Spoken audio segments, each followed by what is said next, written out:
El siguiente artículo ha sido tomado de la página Federalismo 1689 en español. Ha sido autorizada la lectura por el hermano Luis Torrealba.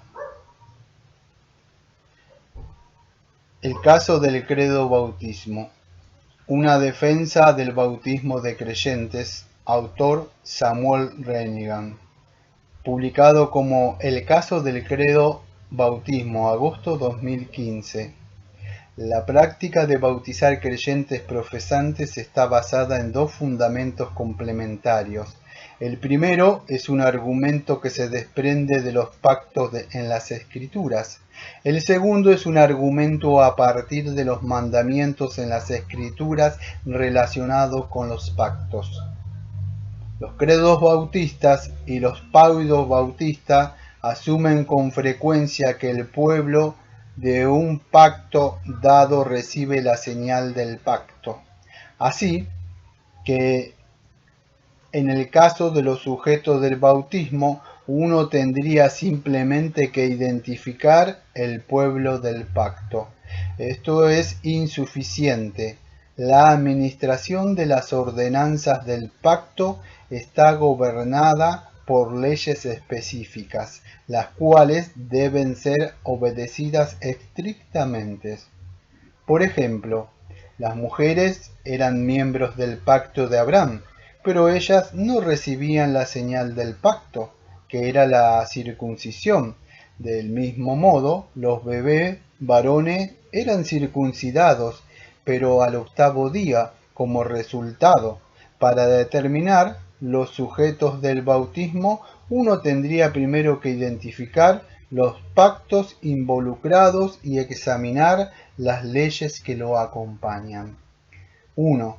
Un argumento positivo de los credos bautistas asegura que el pacto relevante involucrado es el nuevo pacto y que éste es distinto a los demás pactos bíblicos que le precedieron en la historia, en particular que el pacto con Abraham.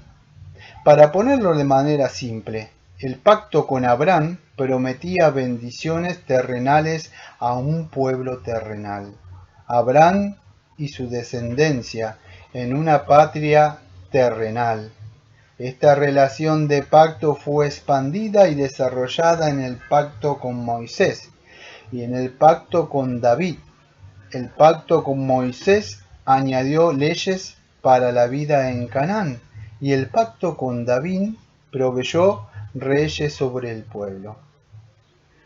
Estos tres pactos establecieron y gobernaron el reino de Israel, compuesto por el pueblo de Abraham. El nuevo pacto, o sea, el pacto de gracia, promete bendiciones celestiales a un pueblo espiritual. Así, el nuevo pacto está establecido sobre mejores promesas, promesas diferentes. Solamente el nuevo pacto es el pacto de gracia, distinto de los pactos con los israelitas. 2. El reino de Israel y el reino de Cristo, o sea, la Iglesia. Aunque se distinguen por sus pactos, están relacionados como un andamio a un edificio.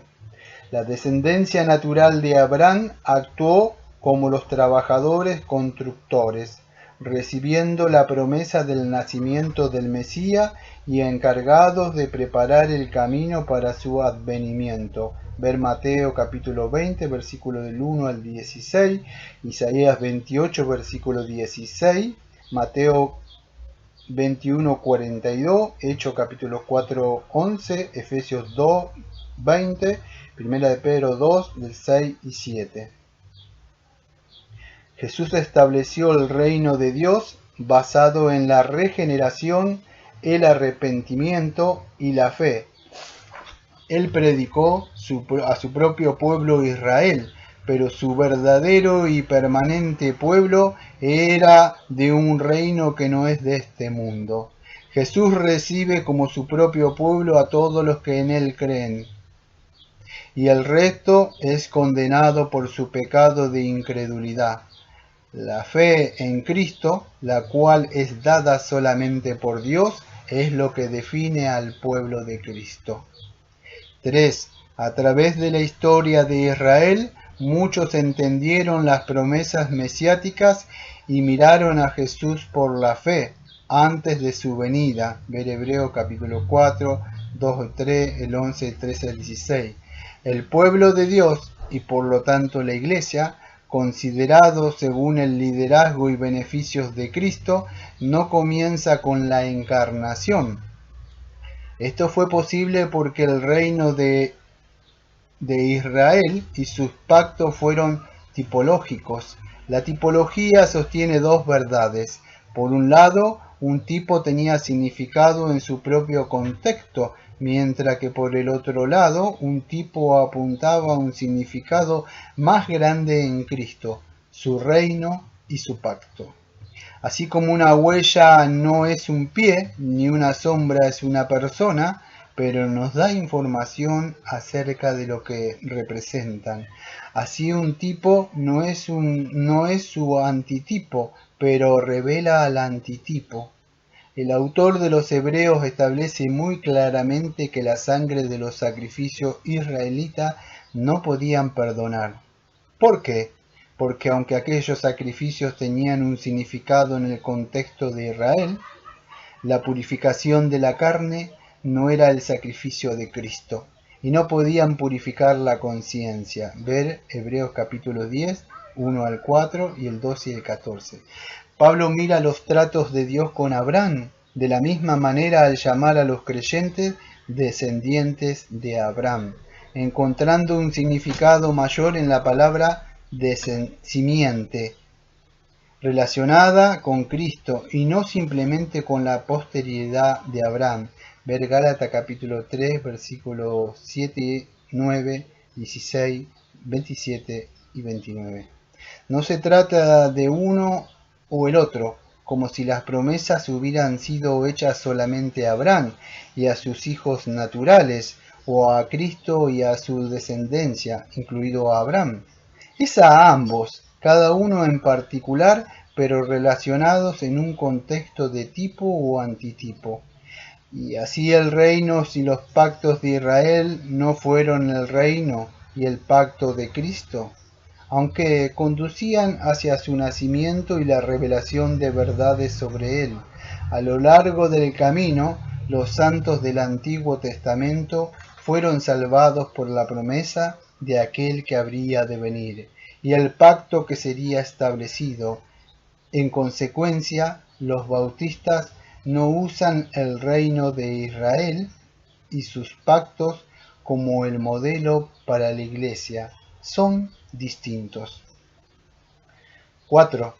Podemos añadir mayor claridad a la membresía de un pacto dando al mirar a la cabeza federal.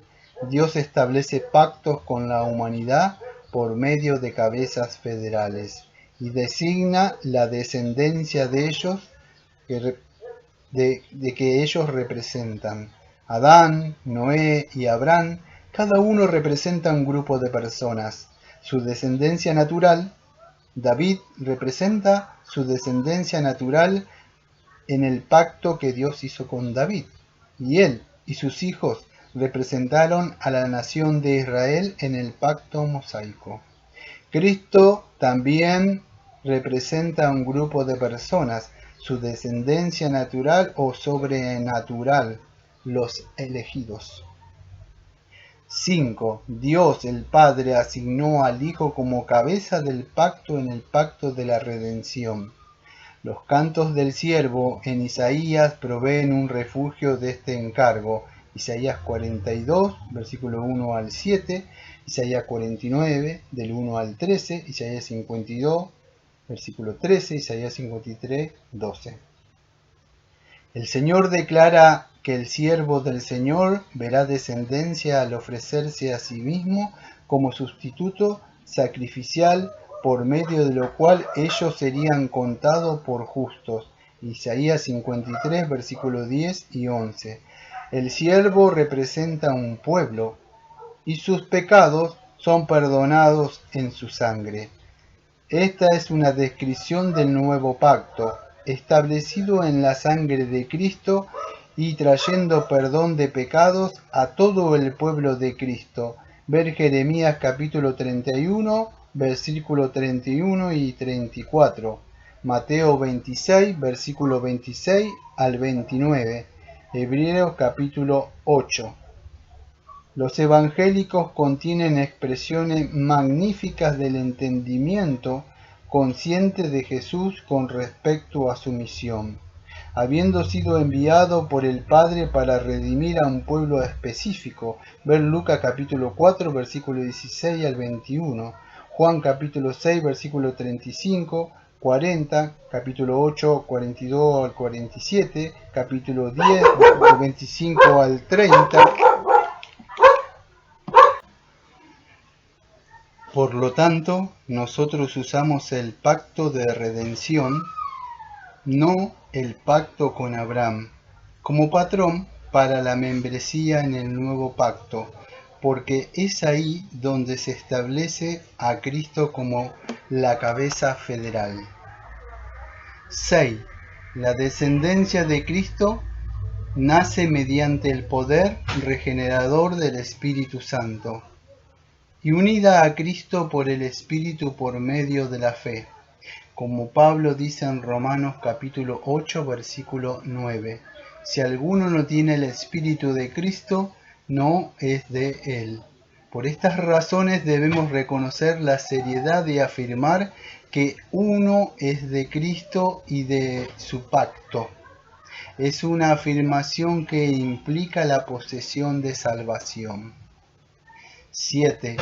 Mirar la relación padres-hijos es un intento incorrectamente dirigido para entender la membresía del pacto. Redirigir nuestra atención a la cabeza federal trae claridad y precisión escritural al asunto. Nosotros culpamos a Adán, no a nuestros padres, por la maldición. Los israelitas miraban a Abraham, no a sus padres, para reclamar a Canaán y sus bendiciones, y miraban la conducta del rey, no a sus padres, para seguir poseyendo la tierra. Del mismo modo, los niños tienen que mirar a Cristo, no a sus padres, para pertenecer a su pacto. De manera consecuente, nunca ha habido un pacto en el cual los creyentes y sus hijos constituyan el paradigma de la membresía del pacto. La promesa, o sea, la salvación en general y recibir el Espíritu en particular, es ofrecida a todo el mundo. Ver Hechos capítulo 2, versículos del 16 al 41. Nacemos bajo Adán como la cabeza federal y nadie escapa del dominio de las tinieblas hasta que Dios los transfiera al reino de su amado Hijo, en quien tenemos redención por su sangre, el perdón de los pecados. Ver Colosenses capítulo 1, versículo 12 al 14. 8. El primero de los 7 argumentos demuestra la distinción del nuevo pacto con los pactos israelitas y la restricción de sus miembros a Cristo, su cabeza federal. Ahora podemos examinar los mandamientos del pacto. Esto es importante porque el razonamiento, si esto, entonces aquellos, aunque importante, válido y necesario en la teología en general, no es válido al observar las leyes positivas, leyes que dependen solamente de lo que ha sido mandado. Únicamente un mandamiento de las Escrituras, sea de Cristo, las epístolas o el ejemplo apostólico, puede instituir o regular los sacramentos del nuevo pacto, que son el bautismo y la cena del Señor. No solamente sería ilegítimo usar otras ordenanzas para gobernar el nuevo pacto, sino que no podemos desviarnos del mandamiento de Dios basado en inferencias. Si Dios demanda las primicias del rebaño, ¿las primicias de mis frutos deberían agradarle también? No funciona así. Génesis capítulo 4, versículo del 1 al 7, Levítico capítulo 10, del 1 al 3. 9. El mandamiento de Cristo es hacer discípulos a las naciones y luego bautizarlos. Mateo 28, versículo 18 al 20. Los candidatos para el bautismo son aquellos que han respondido al Evangelio en fe. Ver Hechos capítulo 2, versículo 41. Esto concuerda con la naturaleza del nuevo pacto y con el ejemplo de los apóstoles. Aún en el caso del silencio relativo de bautismo de casas o familias, las cuales tenemos que leer a través de los lentes de sistemas extensivos que le preceden. Podría al menos decirse que aunque no se mencionan infantes, las profesiones de fe de casas completas sí son mencionados.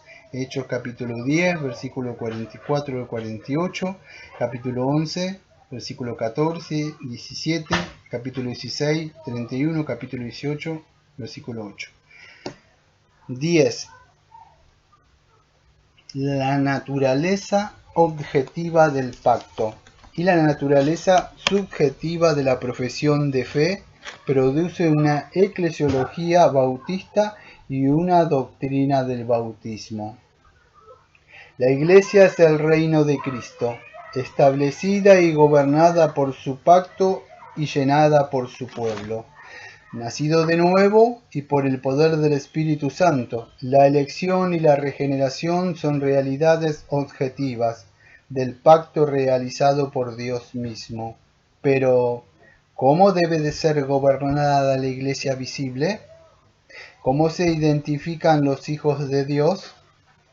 El llanto del nuevo nacimiento de un hijo de Dios, sin importar su edad, es la fe en Jesucristo, y deben ser admitidos o removidos por la profesión, práctica de fe y doctrina de cada individuo. 11. ¿Cómo creemos que la fe es el don de Dios? Como dice Efesios 2, versículo 9. Y que todo aquel que invocar el nombre del Señor será salvo. Romanos capítulo 10, versículo 13. Tenemos razones espirituales, escriturales, para presumir que todos los creyentes profesantes son verdaderos hijos de Dios. Pero como la profesión de fe es subjetiva, habrá falsos creyentes en medio nuestro. ¿Cuál es su relación con el pacto de Cristo? Objetivamente no hay ninguna. Ellos no pertenecen a Cristo, tomando en cuenta que nunca se han arrepentido ni han creído. Sin embargo, se les hace responsable por su traición. Cuando un espía es descubierto, un país no debe librarle y enviarle a su tierra bajo la falsa noción de que no tienen autoridad sobre él.